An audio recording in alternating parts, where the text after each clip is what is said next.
When you think about what you're paying for versus what you're getting, like, are you really getting your money's worth with that? Or are you just getting what you've been told by a builder or an architect because that's what they're comfortable with?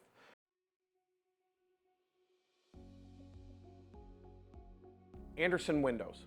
They're great windows. They're America's most popular window, arguably, especially the 400 series tilt wash. It's what everyone thinks of when they see that logo is the 400 series tilt wash. There's some things regarding Andersen windows that probably should be either revisited or at least considered if you're purchasing a home and you're considering windows for that house.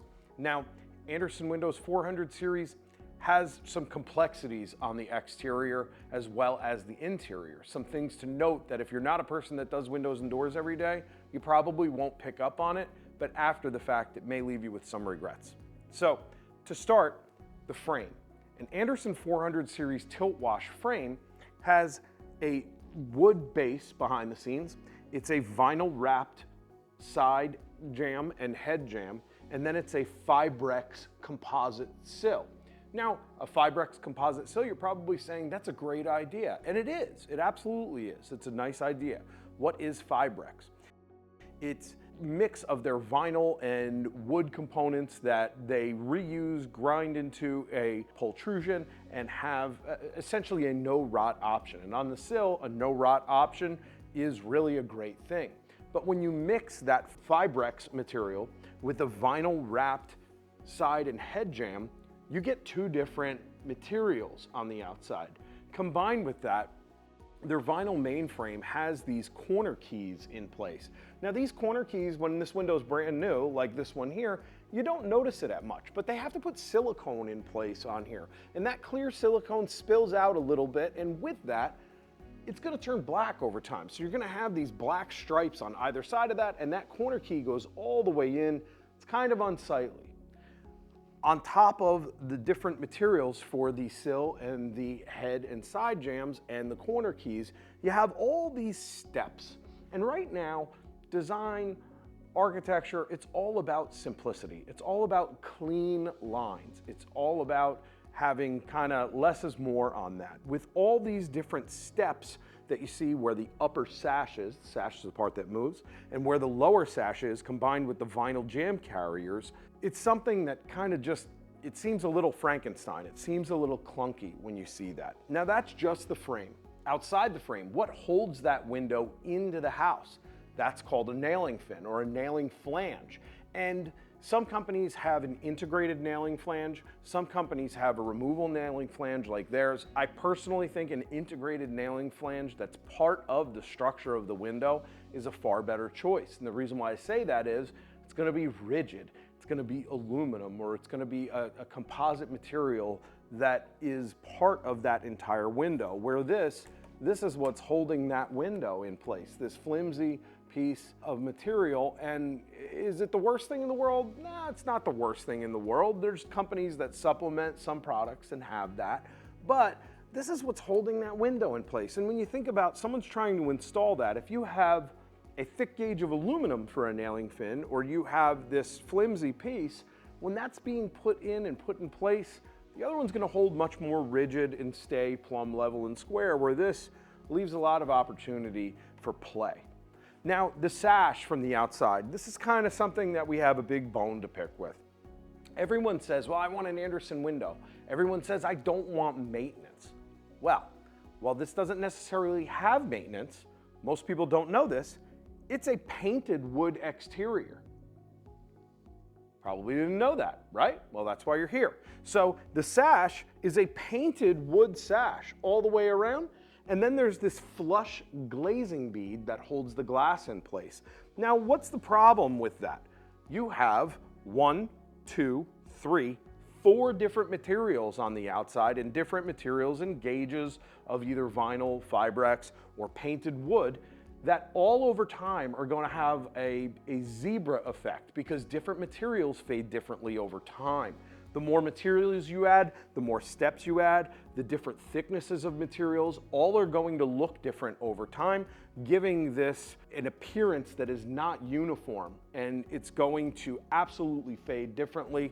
And again, that painted wood exterior, it's a Flexicron finish that they put on that. So it's technically like a, I don't want to say a no maintenance finish, but it's a painted wood window. It's not aluminum, it's not vinyl, it's something in between.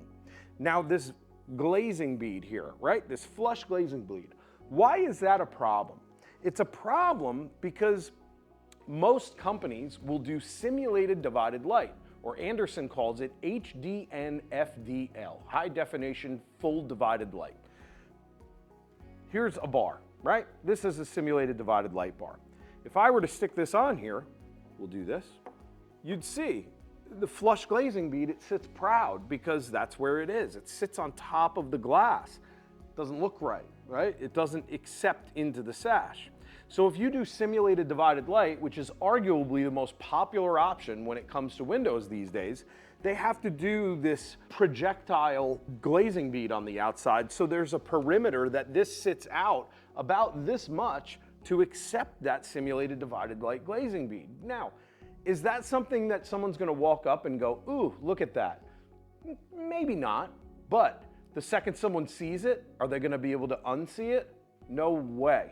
It's not really a clean look. It's not really a clean feature. It just adds more lines, different projections within the architecture of the window. And from a design standpoint, again, it seems like an afterthought when you think about, hey, we want to do divided lights on it, stick them on. Well, where does it go? You have to put this afterthought glazing bead on there.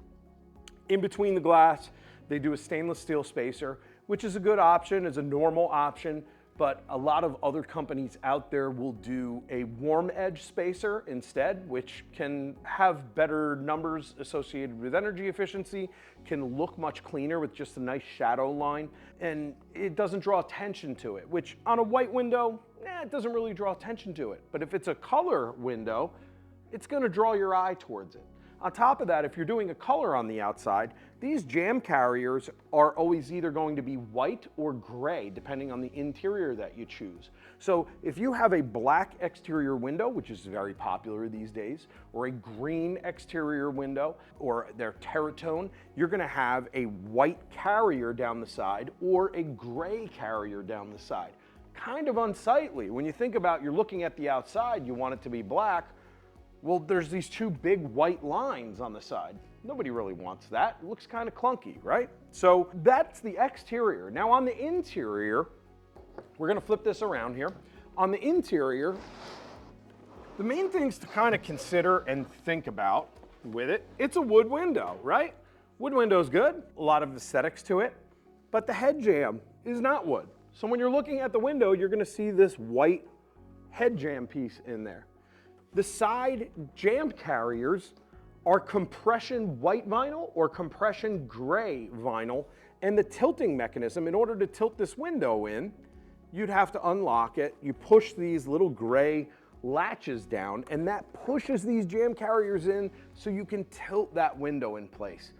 It's kind of old technology. There's a lot of other companies out there that do it much cleaner, that it's a full wood interior without having to upgrade like you would with Andersen to an A series or an E series to get away from this. This is, I don't want to be like this is your grandma's window, but technology-wise, this is kind of your grandma's window. And if you have a bare wood interior, you have these white jamb carriers on the inside. It's kind of unsightly. If you have a dark exterior and you have the choice of a gray jamb carrier, same thing. You have this big gray track on the inside that you have to squeeze in. You hear that? That doesn't speak to like America's #1 window as far as I'm concerned. If you want to tilt your window in, it should just tilt in. You shouldn't have to deal with that. There's folks out there that have like dowel rods to be able to put it in place to tilt it because they're not strong enough to compress that to tilt it all the way in. Not really the best solution. Again, is it a bad window? No, it's not a bad window, but is it old technology? Is it kind of like what everyone used to do? Yeah, it's what everyone used to do. There's a lot of things out there that are around the same price, maybe slightly different materials, but can get you something just as good, or there's something that maybe a couple points more and you get something way better. So these options with Andersen, it's kind of like, why? You know, why do that? You know, why have this? At a 0.3 U factor, it's okay. 0.31 solar heat gain coefficient, it's okay for the Northeast. It's nothing amazing on there. It's nothing bad. It meets Energy Star for New Jersey.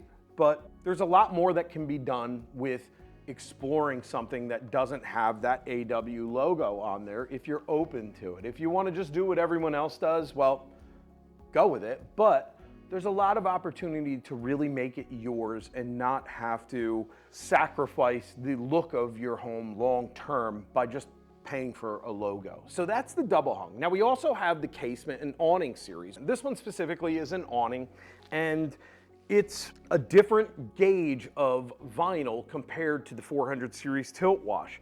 It's a different material on the outside compared to the painted sash of the 400 series tilt wash because it's completely vinyl encapsulated. The sash and the frame are completely encapsulated. Something that is attractive to this is that they have an integrated nailing fin where the tilt wash does not. Something that's not so attractive about this is how flimsy it is. Ready? Listen to this. Nothing to it. It's this flimsy little integrated nailing fin. And the PermaShield technology is, honestly, it's kind of a neat thing. They take the vinyl, they float it, and they vacuum seal it around that it completely encapsulates it, that PermaShield. It completely encapsulates the wood jamb, completely encapsulates the sash, and they just have these little corners here, but no corner keys or different materials on the outside. It is one material on the outside, but the gauge of that vinyl is this. Like, it's not like a vinyl window where there's multi-chamber technology and efficiency and some rigidity to that. It's just this simple nailing fin. The glazing bead is to the exterior that snaps in. It's just got this little beveled edge. Nothing really crazy to talk about there, but you have a completely different gauge of material compared to the 400 series tilt wash that has multiple components. Now you have another component, because in most houses you're going to have double hungs, and then you'll have at least one or two casements or awnings.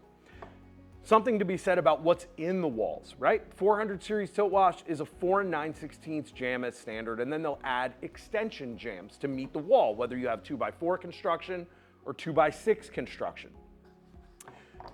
These guys have a 2 7/8 inch jamb. Now, why does that matter? It doesn't necessarily matter. They'll add extension jamb to it, but it's not a full frame 4 9/16 wood window like the others would have. So it's just kind of something of you're paying for this AW logo. You're paying for a sticker that's going to get peeled off before the house is finished, and you're not even getting a full frame install out of it. So you're paying for an extension jamb just to be able to finish it to add trim to the inside of the wall, where others, it's going to come as a base unit 4 9/16, just like the 400 series tilt wash. Now on the inside of this window, you're going to see something really important when it comes to this, because people really love color these days. Now, whatever the color of the exterior is, I'm going to use my grill bar, that's going to be what the color of the interior sash is. The benefit of that, it's the PermaShield technology. It's completely encapsulated with vinyl. The disadvantage is this is a natural wood interior with a white exterior. You have a complete white perimeter for the sash on the outside. If this window was green, you'd have a complete green perimeter. If it was black, can you guess?